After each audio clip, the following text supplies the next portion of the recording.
Hello everyone, तो मैं हूं वैभव और इस वीडियो में हम स्टार्ट कर रहे हैं हमारे गाला पेपर 2 का सेक्शन सी, जिसमें प्रीवियस वीडियोस में हमने सेक्शन बी और ए बी कवर किया हुआ है। तो अगर आपने नहीं देखा तो आप चैनल पे जा सकते हो। चलो स्टार्ट करते हैं सेक्शन सी। तो हमारा फर्स्ट क्वेश्चन है, what is a balanced chemical equation? Why should be chemical equation balance? तो हमारी बैलेंस केमिकल इक्वेशन क्या होती है? ऐसी इक्वेशन जिसमें हर एक एलिमेंट जो हमारे रिएक्शन में यूज हो रहा है उसके number of atoms in the reactant side as well as in the product side कैसे होने चाहिए? सेम होने चाहिए। अब ये करने की ज़रूरत क्या है? एग्जाम में हमारे पास वैसे भी टाइम फ्री तो है नहीं कि हम वेस्ट करें। उसका मेन रीज़न क्या होता है कि every chemical reaction follows law of conservation of mass. उसका मतलब क्या कि मास can neither be created nor be destroyed. कोई भी केमिकल रिएक्शन में हम नया मास नहीं बना सकते। तो हमारा जो भी मास है, total mass at reactant side, वो हमेशा इक्वल होना चाहिए at the product side also. तो क्या है? A balance chemical equation is one in which number of atoms of each element on the reactant side is equals to the number of atoms on the product side. तो उसके example में हम कोई भी reaction एक याद कर सकते हैं, जो भी आपको याद हो एग्जाम में आप जल्दी लिख पाओ। तो एक सिंपल इक्वेशन होती है H2 plus O2 will give you H2O। इसमें अगर हम हाइड्रोजन आइटम्स देखें तो इधर 2 है और इधर भी 2 है। ऑक्सीजन आइटम देखें तो इधर 2 है बट इधर 1 ही है। तो चाहे हम यहाँ पे 1/2 भी लिख सकते हैं, बट मोस्टली फ्रैक्शनल फॉर्म में कम लिखा जाता है। तो हम क्या लिखेंगे यहाँ पे 2। तो यहाँ पे ऑक्सीजन तो 2 हो गए बट हाइड्रोजन क्या हो गया? 2 2 4। तो हम यहाँ पे भी क्या करना पड़ेगा? 2। तो अब ये रिएक्शन कैसे होगी? बैलेंस रिएक्शन होगी, जिसमें hydrogen as well as oxygen atom दोनों साइड पे कैसे इक्वल है। अब chemical equation must follow the law of conservation. हमारा रीजन क्या है ये करने का? तो उसको क्या फॉलो करना चाहिए? Law of conservation of mass, जिसका स्टेटमेंट क्या है? मास can neither be created nor be destroyed in a chemical reaction. Next, explain the electrolytic refining of a copper with the help of diagram. तो जो भी हम electrolytic refining वो क्यों करते हैं? ताकि हमें मेटल प्योर फॉर्म में मिले। कोई भी ऐसा अनप्योर मेटल होगा तो हम क्या करते हैं? उसको एनोड पे रखते हैं और उसका रिएक्शन उसकी के सॉल्यूशन में डिप करते हैं और उसको मेटल कैथोड के ऊपर डिपॉजिट करवाते हैं, जिससे हमें वो प्योर फॉर्म में मिलता है। तो electrolytic refining is a process of purifying impure metals by using electric current. तो उसके अगर हम डायग्राम देखें तो उसमें स्टेप क्या है?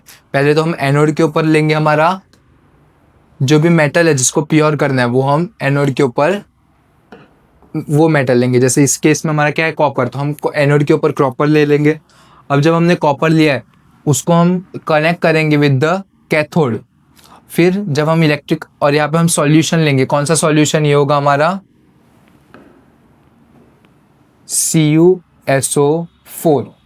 अब CuSO4 का सॉल्यूशन लेंगे, तब हम जैसे ही करंट पास करेंगे तो यहाँ पे क्या होगा? कॉपर डिकम्पोज हो जाएगा और हमें मिलेगा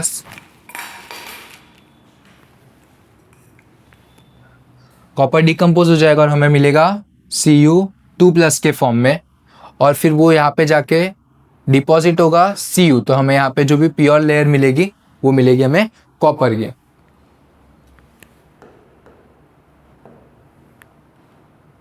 okay, compound X and aluminium are used for joining railway tracks. तो आइडेंटिफाई कंपाउंड X। तो हम रेलवे ट्रैक का रिएक्शन दिया हुआ है कि जहाँ पे एक एलिमेंट X है जिसको हम एल्यूमिनियम के साथ रिएक्ट करवा रहे हैं, तो वहाँ पे रिएक्शन कैसी होगी? तो एलिमेंट X हमारा क्या होगा? That would be Fe2O3। और हमारी रिएक्शन को क्या बोलेंगे हम? Thermite reaction. द एलिमेंट हमारा कौन सा होगा? Iron 3 Fe2O3। और हमारा रिएक्शन को क्या बोलेंगे हम? Thermite reaction. अब केमिकल रिएक्शन कौन सी होगी? तो केमिकल रिएक्शन होगी Fe2O3 will react with aluminium to give us Al2O3 plus Fe। तो अब हम बैलेंस करेंगे तो आयरन 2 है तो यहाँ पे 2Fe, एल्यूमिनियम यहाँ पे 2 है तो 2Al। तो बैलेंस हो गई ऑक्सीजन 3 ऑक्सीजन 3। तो ये हमारी क्या होती है? थर्माइट रिएक्शन होती है।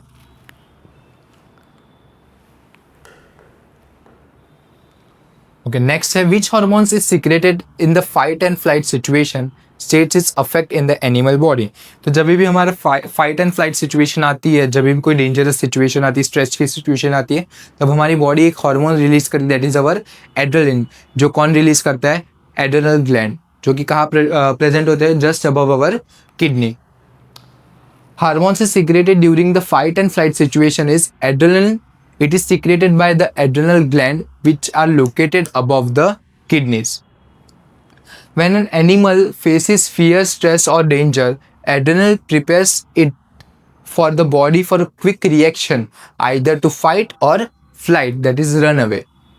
अब उसमें मेन इफेक्ट क्या होता है? उसमें increase heart beat and blood pressure to supply more oxygen to the muscles, increase breathing rate to provide more oxygen, dilates the pupil for better vision, diverts the flow, जो भी हमारा blood flow होता है उसको muscles की ओर flow कर देते हैं, ताकि कहाँ से? जो भी स्किन और डाइजेस्टिव ऑर्गन्स होते हैं वहाँ से। और increase the release of glucose from the liver for the instant energy. उस वक्त हमारे जितने भी बॉडी में स्टोर्ड ग्लूकोज होता है उसको इंस्टेंटली रिलीज किया जाता है ताकि हमें एनर्जी मिले। Why is vegetative propagation practice for growing some type of plants? कुछ प्लांट्स के लिए हम वेजिटेटिव प्रोपोगेशन यूज़ करते हैं, that is the type of asexual reproduction. वो क्यों यूज़ करते हैं? तो उसका रीज़न मेनली होता है कि to produce plant with the same characteristics as the parent plant. Means जो हमारा पेरेंट प्लांट है उसके अंदर जो भी कैरेक्टरिस्टिक्स है, उसके मेडिसिनल प्रॉपर्टीज़ या फिर जो भी रेजिस्टेंस टूवर्ड्स द पेस्ट, वो सब सिमिलरली हमारे नेक्स्ट जनरेशन में आए। इस केस में क्या होता है? जो भी जेनेटिक म्यूटेशन होते हैं वो बहुत कम होते हैं वेजिटेटिव प्रोपोगेशन में। For plants that do not produce viable seeds and have very few seeds, ऐसे प्लांट्स जिनके या तो सीड नहीं होते या तो बहुत कम सीड प्रोड्यूस होते हैं, वैसे प्लांट्स को ग्रो करने के लिए भी हम वेजिटेटिव प्रोपोगेशन यूज़ करते हैं। तो उसके एग्जाम्पल में हम क्या लिख सकते हैं? बनाना, शुगर केन, रोज, जैस्मिन या फिर potato. It is a quick method to compare to growing plants from the seeds. ये एक मेथड कैसा? बहुत क्विक है। To preserve and seedless variety, जो कि अभी हमने ऊपर देखा कि जैसे सीडलेस वेराइटीज़ है जिसमें सीड्स प्रोड्यूस नहीं होते, वैसे प्लांट्स को ग्रो करने के लिए भी हम वेजिटेटिव प्रोपोगेशन यूज़ करते हैं। To get more yield in the less time, ताकि हमें ज़्यादा यील्ड मिल सके कम समय में। Next, name the part of the male reproductive system. Explain any two in brief. Okay, parts of male reproductive system. तो उसमें क्या है? Testis, scrotum, vas deferens, that is sperm duct, prostate gland, penis, epididymis, seminal vesicle, vessels, utera. Okay, उसमें से कोई भी दो हम explain कर सकते हैं। तो testes are the two oval shaped organ present in the scrotum. They produce male gametes, sperms and male hormones testosterone.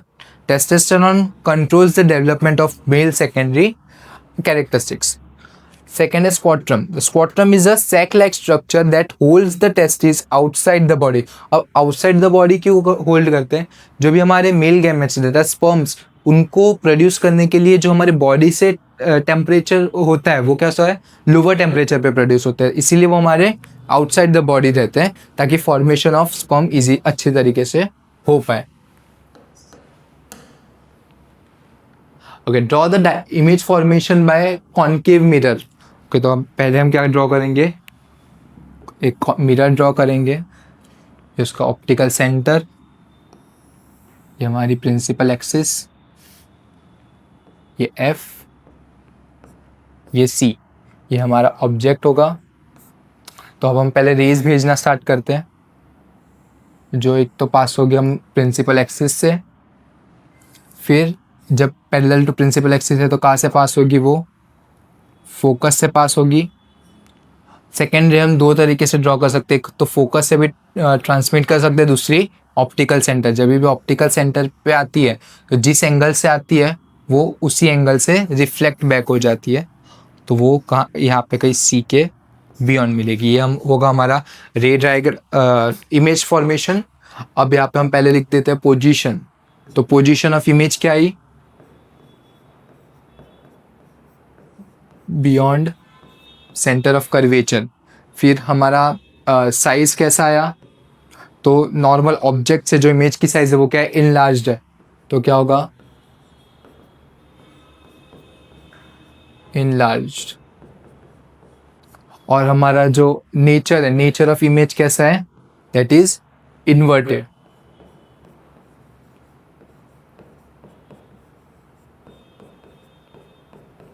And real, क्योंकि हमारी जो लाइंस है वो एक्चुअल में मीट हो रही है, ना कि हम उसको मीट करवा रहे हैं। तो कैसी इमेज, नेचर कैसा होगा, इन्वर्टेड एंड रियल। और साइज कैसी है, इनलार्ज है। पोजीशन क्या बनी है, beyond the C, that is centre of curvature. Okay, what is refraction of light, state the law of reflection. Refraction of light क्या होती है, when light travels from one medium to another medium it parts changes, because कि जो भी हमारी light होती है वो अलग अलग मीडियम में अलग अलग स्पीड से ट्रेवल कर रही होती है। Okay, refraction of light is a bending of light rays when they passes from one transparent medium to another transparent medium, such as from air to water और from glass to air. This bending occurs because of the speed of light changes in different media. तो अब law of refraction कौन होते हैं, first law, the incident ray, reflected ray and the normals all at the point of incidence all lie in the same plane. तो इसका diagram अगर हम बनाए तो ये हमारा प्लेन है, ये हमारे इंसिडेंट रे, और जानी जनरली ऐसे चाहिए थी बट कैसे जाएगी, अगर मीडियम डेंसर है तो अलग जाती है और मीडियम रेयर हो तो वो अलग जाती है। वो डिफर करता है फ्रॉम टूवर्ड्स द नॉर्मल या फिर away from the normal. Normal हमारी, ये हमारी नॉर्मल है। ओके, सेकेंड लॉ है हमारा Snell's law, the ratio of sine of angle i to the sine of angle r is constant. तो हम कैसे लिख सकते हैं उसको, mu is equals to sine of angle i upon sine of angle r, they are, it is always constant. और ये जो हमारा म्यू है उसको हम क्या बुलाते हैं, mu is the reflective index of the second medium with respect to the first medium.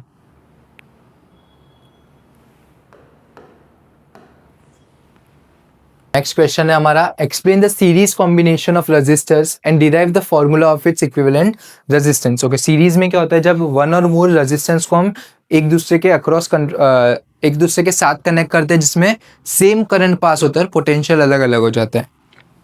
To और more resistor are connected end to end so that the same current flows through each one, they are said to be connected in series। जब same current उनमें से पास होता है तो उसके लिए diagram कैसे बनेगा, ये हमारा एक रजिस्टर R1, यहाँ पे हमारा आया एक register R2, this is R1 R2। अब इन दोनों में क्या होगा, सेम करंट I फ्लो करेगा, यहाँ पे पूरे इसमें करंट I होगा। अब यहाँ पे जो पोटेंशियल ड्रॉप होगा वो क्या होगा, डिफरेंट होगा, इसके अक्रॉस V1, इसके अक्रॉस V2। तो अभी हमें इसके लिए पूरा डिराइव करना पड़ेगा आर इक्विवेलेंट के लिए। तो कैसे स्टार्ट करेंगे, पहले हम देखेंगे, देखो इसमें क्या है, करंट सेम है तो सॉरी वोल्टेज अलग अलग है, तो V को हम क्या लिख सकते हैं, V equals to V1 plus V2। ये हो गई हमारी इक्वेशन नंबर 1। अब हमारा पोटेंशियल क्या किसके बराबर होता है, V equals to i r के बराबर होता है, that is our main equation. तो इसमें हम लिख सकते हैं ये हमारा टोटल पोटेंशियल है, तो इसके लिए जो रेजिस्टेंस आएगा वो कैसा होगा, V equals to r equivalent, तो इक्वेशन 2। सिमिलरली हम V1 के लिए क्या लिख सकते हैं, करंट तो सेम है, आर की जगह R1, और सेकेंड पोटेंशियल V2 के लिए क्या लिख सकते हैं, I equals to R2। Okay, ये हमारी इक्वेशन 3, ये हमारा इक्वेशन 4। तो अब हम इक्वेशन 2, 3, 4 की वैल्यूज 1 में पुट करते हैं, पुटिंग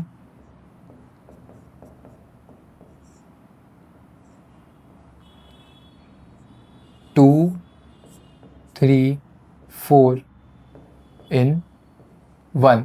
तो हमें क्या मिलेगा, V की जगह पे हम क्या लिख सकते हैं, I into r equivalent. Similarly हम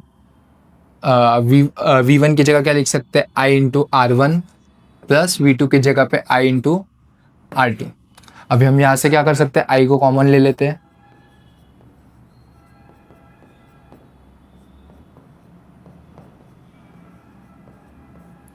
आई से आई कट, तो हमारा आर इक्विवेलेंट क्या आया, R1 plus R2। This is our r equivalent in the case of series resistance. Similarly हम जब पैरेलल के लिए भी निकाल सकते हैं। Well thank you. इस वीडियो में हम इतना ही करेंगे, नेक्स्ट वीडियो में हम सेक्शन डी कवर करेंगे। तब तक के लिए पढ़ते रहिए।